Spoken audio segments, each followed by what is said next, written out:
Well, first of all, you have to be quite clear that the phenomenon does take place. And I don't know very much about statistics, but I imagine you'd have to gather, to classify and analyze quite a large number of examples before you could come to any conclusion. So that's one point. The other point is that, as I've mentioned before, there are some people who seem as it were lucky. Things go right for them. There are other people who seem unlucky. Things always go wrong for them. One can actually observe that in the case of individual people. That no doubt has something to do with karma, one might say. But I don't think one can go beyond these 2 points.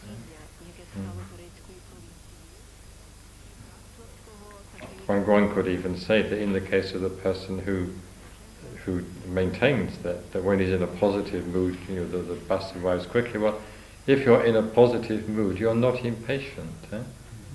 You're not just waiting on tenterhooks. So it seems that the bus comes along after a not very long time. Well, what is long anyway? That's a quite relative term. Does it mean longer than not longer than the statutory time?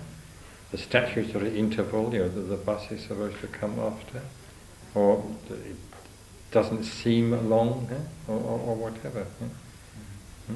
As if you're in a not very sort of positive mental state, well, it always seems that things are going wrong, even perhaps when objectively they're not. So there are all sorts of considerations which one has to, include here.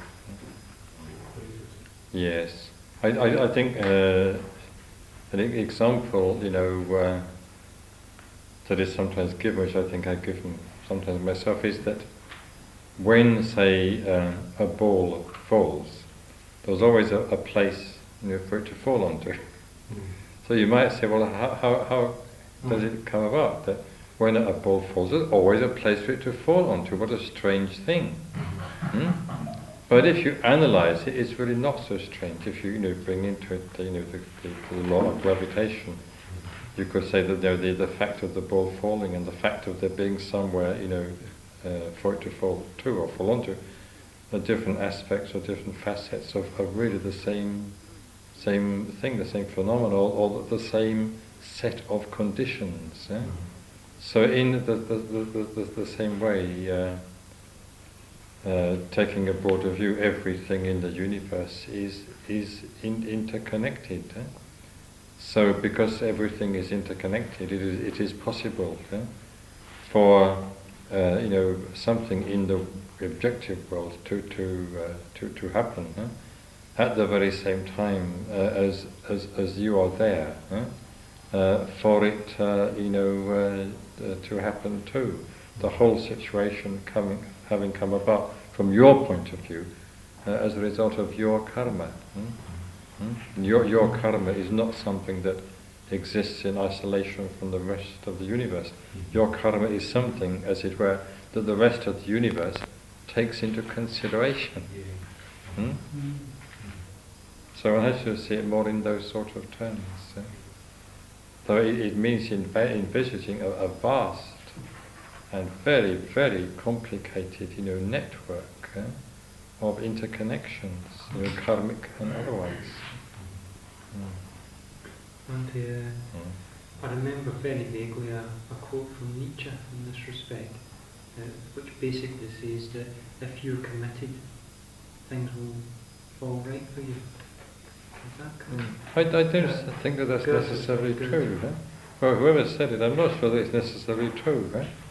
Because you may be committed now, and genuinely committed, but what about the past? You, even though you are committed now, you still have to experience the results of actions which you committed in the past, which may have been very uncommitted or even anti-committed actions, so to speak. So therefore it has also been said that the fact that you have in the meantime repented does not mean that you'll not have to suffer the consequences of your sins. So you can be very committed, here and now. But if you've not also been committed in the past, you may still, here and now, in the present, despite your present commitment, experience all sorts of difficulties, hindrances, trials. and so on. And no doubt your present commitment will go to counteract them to some extent, but it's very, very unlikely that it'll be able to cancel them out altogether. So the fact that you're a good person, leading a good life, doing everything that you should do, doesn't necessarily mean that circumstances are going to give you an easy time at all, I'm afraid.